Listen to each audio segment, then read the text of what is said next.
मैं महेंद्र कुमार हिंदी व्याकरण कक्षा में आप सभी का स्वागत है। क्रिया के भेद कर्म के आधार पर अकर्मक और सकर्मक भेद कल की वीडियो में पढ़े। आज प्रयोग तथा संरचना के आधार पर क्रिया के भेद, इसमें पहला भेद है सामान्य क्रिया। जब किसी वाक्य में एक ही क्रिया का प्रयोग होता है उसे सामान्य क्रिया कहते हैं। अर्थात इस सामान्य क्रिया में क्रिया की सामान्य स्थिति का बोध होता है। जैसे मोहन खेलता है, अब मोहन इसमें करता है और खेलता है क्रिया। बिना कर्ता व क्रिया के अभाव में कोई भी वाक्य है वो पूरा नहीं होता। तो किसी भी वाक्य में कर्ता व क्रिया का होना आवश्यक होता है, तभी वह वाक्य बनता है। तो जिस वाक्य में सामान्य स्थिति का बोध होता है क्रिया की, उसे सामान्य क्रिया कहते हैं। जैसे चंद्रकला जाती है, रमेश पढ़ता है, बच्चे खेलते हैं, पक्षी उड़ रहे हैं, किसान बैठा है, ये सारे वाक्य सामान्य क्रिया के हैं। दूसरा इसका भेद है संयुक्त क्रिया। नाम से ही स्पष्ट है कि वाक्य के अंदर जब दो या दो से अधिक भिन्नार्थक, ऐसी भिन्नार्थक यानी भिन्न अर्थ करने वाले क्रियाओं के मेल से कोई वाक्य बनता है, उस वाक्य में जो दो क्रियाएं आती हैं उनको संयुक्त क्रिया कहा जाता है। तो इसकी परिभाषा हो जाएगी, जब क्रिया दो या दो से अधिक भिन्नार्थक क्रियाओं के मेल से अर्थात योग से बनती है उसे संयुक्त क्रिया कहा जाता है। जैसे राम ने खाना खा लिया, अब इसमें एक क्रिया तो है खाना और एक लेना। अब ये लेने से लिया है तो ये दो क्रियाएं बन गई, इसलिए ये संयुक्त क्रिया है। वह आकर बैठ गया, एक क्रिया है आना और दूसरा है बैठना। तो काल के आधार पर इसका रूप बदल गया, तो इसमें भी दो क्रियाएं हैं। निशा घर जा रही है, जाना रहना, ये दो क्रियाएं। उसे मोहन आता दिखाई दिया, आता दिखाई दिया आना और देखना। तो इन चारों वाक्यों के अंदर दो भिन्नार्थक क्रियाएं हैं। तो ऐसे जो वाक्य होते हैं उनको संयुक्त क्रिया का नाम दिया जाता है। अर्थात जब क्रिया दो या दो से अधिक भिन्नार्थक क्रियाओं के योग से बनती है तब उसे संयुक्त क्रिया कहते हैं। प्रयोग तथा संरचना के आधार पर क्रिया का तीसरा भेद है प्रेरणार्थक क्रिया। प्रेरणा का शाब्दिक अर्थ है प्रेरित करना, किसी को सीख देना। जैसे इसकी परिभाषा है जब किसी वाक्य में कर्ता अर्थात काम करने वाला स्वयं यानी खुद काम न करके औरों से अर्थात दूसरों से कार्य करने के लिए उसको प्रेरित करता है या प्रेरणा देता है, वह क्रिया प्रेरणार्थक क्रिया कहलाती है। जैसे ठेकेदार मजदूरों से मकान बनवाता है। अब ठेकेदार स्वयं काम न करके मजदूरों से मकान बनवाने का काम करता है, तो इसमें कर्ता तो है, ये ठेकेदार भी है और मजदूर भी है, लेकिन ठेकेदार खुद काम न करके मजदूरों को प्रेरित करता है।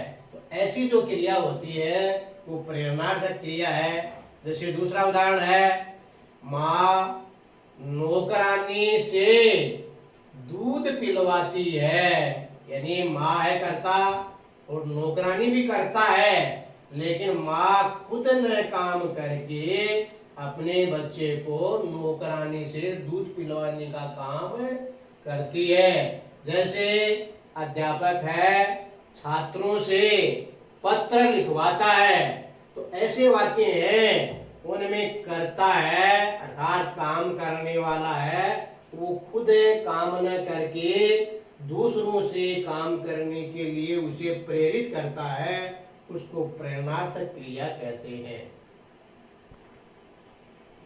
चौथा इसका भेद है सहायक क्रिया अर्थात सहायता करने वाली क्रिया। जब किसी वाक्य में प्रयुक्त क्रिया मुख्य क्रिया की सहायता करे तो वह सहायक क्रिया कहलाती है। जैसे वाक्य है, मोहन पढ़ता है। अब इसमें मुख्य क्रिया है पढ़ना, पढ़ना से ये पढ़ता है बन गया। अब है ये इसकी सहायता करती है, तो ये है सहायक क्रिया और ये है मुख्य क्रिया। मैं बाजार जा रहा था, तो ये जाना तो है मुख्य क्रिया और रहा था ये है सहायक क्रिया। अगला भेद है पूर्वकालिक क्रिया, यानी पूर्व यानी पहले काल यानी समय, यानी जो क्रिया पहले समय में पूर्ण हो रही है उसके लिए आता है। परिभाषा है, जब किसी वाक्य में प्रयुक्त क्रिया पहले संपन्न हो, अर्थात किसी वाक्य में भिन्नार्थक क्रियाएं प्रयुक्त हो और जो क्रिया पहले संपन्न होती है उसे पूर्वकालिक क्रिया कहते हैं। जैसे वह पढ़कर सो गया। अब इसमें है क्रिया एक तो सो गया और एक पढ़ कर है, तो ये पढ़ कर इसके अंदर पूर्वकालिक क्रिया है कि पढ़ने का काम पहले हुआ, सोने का काम बाद में हुआ है। सोहन खाना खाकर चला गया, अब ये चला गया ये बाद में काम हुआ है, ये खाना खाया है खाकर, ये है पूर्वकालिक क्रिया। तो जो काम पहले संपन्न हो उसके लिए जो क्रिया का प्रयोग होता है वो पूर्वकालिक क्रिया के अंतर्गत आता है। इसका छठवां भेद है कृदंत क्रिया। कृदंत संस्कृत भाषा का शब्द है। जब किसी क्रिया की मूल धातु के साथ किसी प्रत्यय का प्रयोग किया जावे और वो मूल धातु और प्रत्यय मिलकर जो क्रिया बनती है वो कृदंत क्रिया कहलाती है। जैसे पढ़ पढ़ पढ़ ये मूल धातु है, इसके अंदर ना लगते ही पढ़ना, ता लगते ही पढ़ता, कर लगते ही पढ़ कर, तो पढ़ना पढ़ता पढ़ कर ये मूल धातु में प्रत्यय लगने से क्रिया बनी है। जैसे दूसरा है चल ना, चलना, चल धन ता, चलता, चल धन कर, चल कर। तो जितनी भी धातुएं हैं उनमें ना है, ता है, कर प्रत्यय लगा करे जो क्रिया बना देते हैं वो कृदंत क्रिया कहलाती है। इसमें सातवां भेद है नाम धातु क्रिया।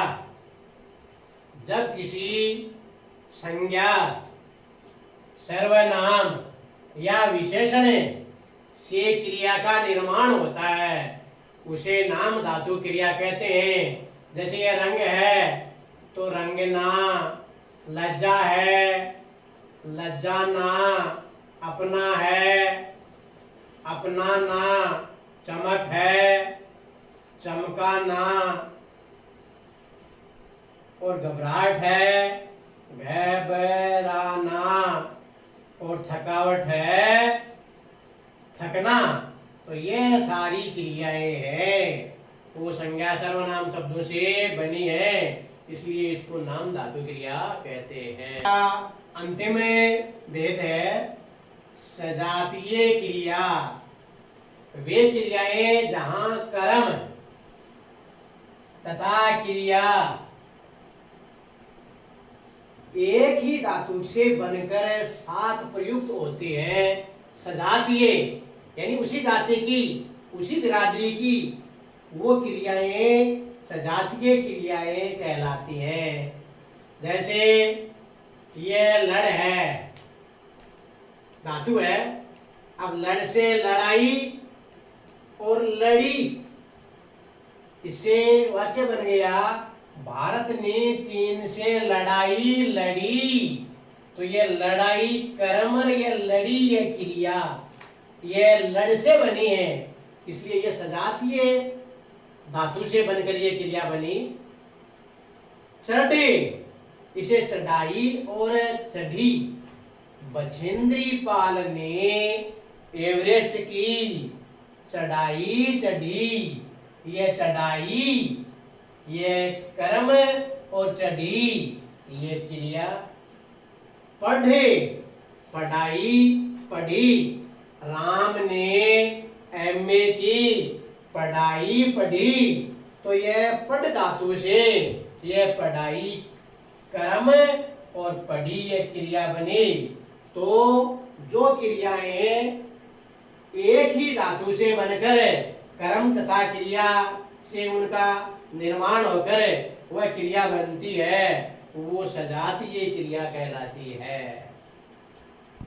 क्रिया के भेदों में तीसरा काल के आधार पर क्रिया के भेद। जैसा कि हमने पढ़ा है, सुना है कि क्रिया के 3 काल होते हैं, वर्तमान काल, भूतकाल और भविष्यत काल। और काल की पहचान भी क्रिया से ही होती है। तो इसी आधार पर क्रिया के 3 भेद हैं। वर्तमान कालिक क्रिया, इसलिए क्रिया का वह रूप जिसके द्वारा वर्तमान समय में अर्थात चालू समय में कोई काम संपन्न होने का भाव बोध होता है उसे वर्तमान कालिक क्रिया कहते हैं। जैसे अध्यापक पाठ पढ़ाता है, ये क्रिया है, ये काम अब हो रहा है। सीता गाना गा रही है, सीता द्वारा गाने का काम अब हो रहा है। तो जो काम वर्तमान समय में संपन्न होने का भाव करवाता है वो वर्तमान कालिक क्रिया। दूसरा है भूतकालिक क्रिया। क्रिया का वह रूप जिसके द्वारा बीते हुए समय में अर्थात भूतकाल में काम के संपन्न होने का बोध या ज्ञान होता है उसे भूतकालिक क्रिया कहते हैं। जैसे राम गया, तो राम के द्वारा जानने का काम है वो संपन्न हो गया। तो ये गया है, वह विक्रम खेल रहा था, विक्रम द्वारा खेलने का काम हो रहा था। ये दोनों ही क्रियाएं भूतकाल की क्रियाएं हैं। तीसरा इसका भेद है भविष्यत्कालिक क्रिया।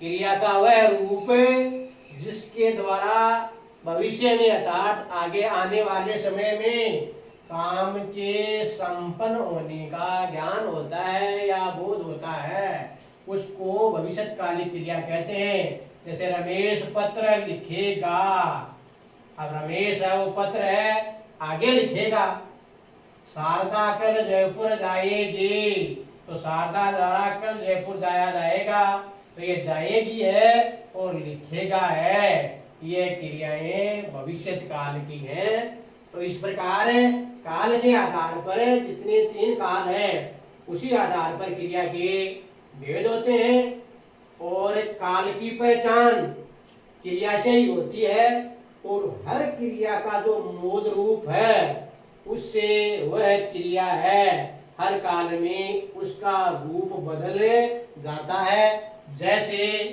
क्रिया है जाना,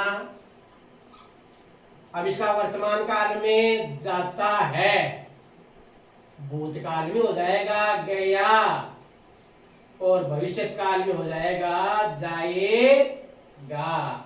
तो ये क्रिया का मूल स्वरूप है, हर काल में इसका स्वरूप है बदल जाता है। स्वरूप बदलने से जो क्रिया बनती है उस क्रिया के आधार पर ही काल की पहचान होती है। धन्यवाद।